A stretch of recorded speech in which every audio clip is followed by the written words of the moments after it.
અમદાવાદમાં પણ છેડતીનો બનાવ બન્યો। એક સરકારી શાળામાં વિદ્યાર્થીનીની છેડતીનો બનાવ। ધોરણ 8માં ભણે છે આ વિદ્યાર્થીની, જેની છેડતી થઈ। વિદ્યાર્થીનીએ શિક્ષક પર આક્ષેપ લગાવ્યો છે કે તેની છેડતી શિક્ષક દ્વારા કરવામાં આવી।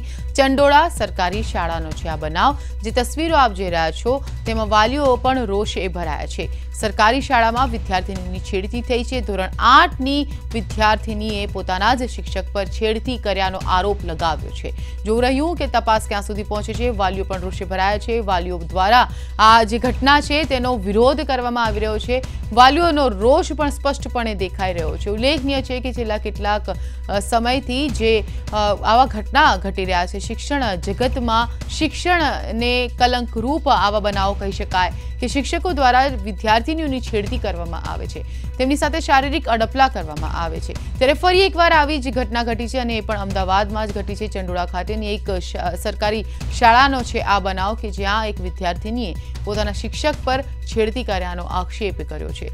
જો કે તપાસ ચાલી રહી છે, તપાસ બાદ વધુ સત્ય બહાર આવે તેવી પણ શક્યતા છે। આપ જોઈ રહ્યા છો વાલીઓનો જે રોષ છે, શાળાની બહાર વાલીઓએ રોષ વ્યક્ત કરી રહ્યા છે। નારેબાજી કરીને તેઓ રોષ વ્યક્ત કરી રહ્યા છે અને તેઓ સખત કાર્યવાહી જે શિક્ષક છે અને જેની પર છેડતીનો આરોપ છે તેના વિરુદ્ધ સખત કાર્યવાહી કરવાનો તેવી માંગ કરી રહ્યા છે। તેઓ કહે છે કે તેમને ન્યાય મળે અને વારંવાર જો આવા બનાવો બની રહ્યા છે તે ક્યારે અટકશે તે પણ સવાલ વાલીઓમાં પણ બિલકુલ ઉપસ્થિત થયો છે અને શિક્ષણ જગત માટે પણ આ ખૂબ જ અનિવાર્ય છે કે આવી ઘટનાઓ ન ઘટે।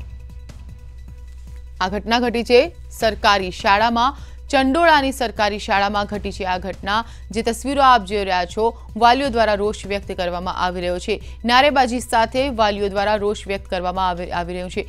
વાલીઓનું કહેવું છે કે શિક્ષક સ્કૂલ જે એક ઘર સમાન હોય છે કે જ્યાં બાળક જ્યાં વિદ્યાર્થીઓ શિક્ષણ લેતા હોય છે તેમને એક સારું શિક્ષણ આપવામાં આવે છે તે સ્થળ છે સ્કૂલ। અને ત્યાં જે શિક્ષકો છે ત્યાં જેટલા સમયે જો બાળકો સ્કૂલમાં રહે છે ત્યાં શિક્ષકો તેમના મા બાપ હોય છે અને જો તેમના દ્વારા જ આવી કરતૂત કરવામાં આવે તો કેટલે અંશે યોગ્ય છે। આપ જોઈ શકો છો કેવી રીતે વાલીઓ પોતાનો રોષ વ્યક્ત કરી રહ્યા છે। શિક્ષણ જગતને કલંકરૂપ ઘટના ફરી એકવાર અમદાવાદમાં ઘટી છે। અમદાવાદની ચંડોળામાં આવેલી સરકારી શાળામાં ઘટી છે કે જ્યાં માત્ર ધોરણ 8માં ભણતી એક વિદ્યાર્થીનીએ પોતાના જ શિક્ષક પર આરોપ લગાવ્યો છે છેડતીનો।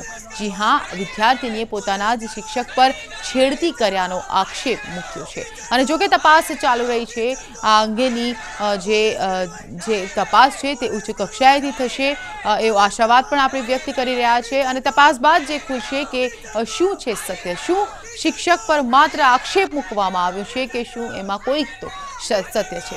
જોઈ રહ્યા છો આપ વાલીઓનો વિરોધ, વાલીઓ કેવી રીતે વિરોધ નોંધાવી રહ્યા છે આ બનાવનો। જોઈ રહ્યા છો આપ વાલીઓનો રોષ। ઉલ્લેખનીય છે કે વાલીઓ બિલકુલ રોષે ભરાયા છે કેમ કે આ ઘટના જ કંઈક આવી છે। એક વિદ્યાર્થીની સાથે છેડતીનો બનાવ બનવા પામ્યો છે। અમદાવાદના ચંડોળા વિસ્તારમાં આવેલી સરકારી શાળામાં વિદ્યાર્થીની ધોરણ 8માં ભણે છે જેની સાથે આ ઘટના ઘટી। અમારી સાથે જોડાયા છે નવીન ઝા, વાત કરીશું તેમની સાથે। તો નવીન, શું છે અપડેટ્સ આ મામલાને લઈને? જેવી રીતે આક્ષેપ મૂકવામાં આવ્યો છે શિક્ષક પર, શું શિક્ષકનું શું કહેવું છે?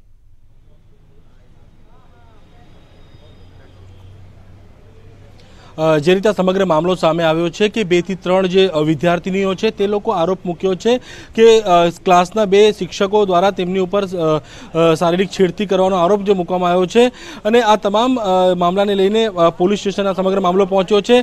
તેમના જે પરિવારજનો છે તે પણ પહોંચી ગયા છે। મારા કેમેરામેનને કહીશ કે આજે પોલીસ સ્ટેશનમાં આપ જોઈ શકો છો કે લોકો પણ અહીંયા આવ્યા છે, તમામ પરિવારજનો છે, વિદ્યાર્થીઓ જે છે તમામ લોકો અહીંયા આવ્યા છે અને પોલીસ જે છે કાયદેસરની કાર્યવાહી કરી રહી છે। નિવેદન લેવામાં આવી રહ્યું છે, જે ભોગ બનનાર વિદ્યાર્થીઓ છે તેમનું પણ નિવેદન લેવામાં આવશે।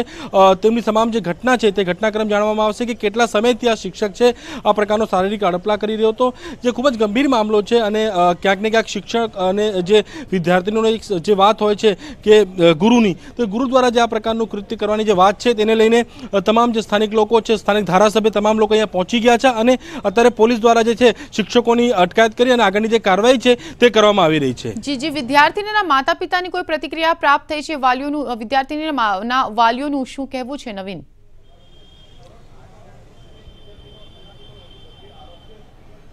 વિદ્યાર્થીઓના વાલીનું કહેવું છે કે આ પ્રકારના જે કૃત્ય છે તે શિક્ષક દ્વારા કરવામાં આવી રહ્યા હતા। કેટલાક સમયથી આ પ્રકારની વાતો જે સામે આવી રહી હતી, પરંતુ આજે જે છે તેમના કહેવા પ્રમાણે તેમની પાસે પુરાવો છે, લોકો જે ભેગા થયા હતા અને તેમનું કહેવું છે કે આ પ્રકારનું જે કૃત્ય છે છેલ્લા ઘણા સમયથી શિક્ષક દ્વારા જે કરવામાં આવી રહ્યું હતું તેના કારણે જ આ સમગ્ર મામલો જે છે હાલ પોલીસને પહોંચ્યો છે। હવે પોલીસ તપાસમાં બહાર આવશે કે આ જે વિદ્યાર્થીનીઓ છે તેમની જે આરોપ મૂક્યો છે તેમાં શિક્ષક છે કેટલા સમયથી આ પ્રકારનું કૃત્ય કરી રહ્યો હતો, આ બે શિક્ષક સિવાય અન્ય કોઈ શિક્ષક આની અંદર સામેલ છે કે કેમ, એ તમામ પ્રકારની જે પ્રક્રિયા છે, કાર્યવાહી છે તે કરવામાં આવશે।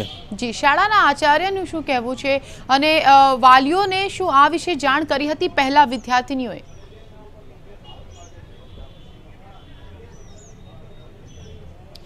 જે અત્યારે નિવેદન ચાલી રહ્યું છે, નિવેદન બાદ ખ્યાલ આવશે કે જે વિદ્યાર્થીનીઓ આ પ્રકારે પહેલા પરિવારજનોને જાણ કરી હતી કે કેમ, પરંતુ ક્યાંક ક્યાંક એ પ્રકારની વાત સામે આવી રહી છે કે શિક્ષકના જે સ્કૂલના જે આચાર્ય છે તે પહેલાં તો શિક્ષકના બચાવવા મૂડમાં દેખાવામાં આવી રહ્યા હતા, પરંતુ ત્યારબાદ જે આ મામલો છે ખૂબ જ ગંભીર થતા અને લોકોની ભીડ અને લોકો એકઠા થતા ત્યારે બાદ હવે જે શિક્ષક ઉપર તમામ પ્રકારના જે ઢોસનો ટોપલો છે તે નાખવામાં આવી રહ્યો છે। હવે આ શિક્ષક જે છે બંને શિક્ષકોની પૂછપરછ કરવામાં આવશે અને ત્યારબાદ જ આખો મામલો છે કેટલા સમયથી છે તે ક્લિયર થઈ શકે તેમ છે। નઝરીન જી, આભાર જોડાવા બદલ, માહિતી આપવા માટે નવીન। તો જેવી રીતે અમારા સંવાદદાતાએ જણાવ્યું, સઘન પૂછપરછ હાથ ધરવામાં આવી રહી છે, વિદ્યાર્થીઓના પણ નિવેદન લેવામાં આવશે। માતા પિતાએ જેવી રીતે જણાવ્યું, માતા પિતાનો વિરોધ અહીં જોવા મળી રહ્યો છે।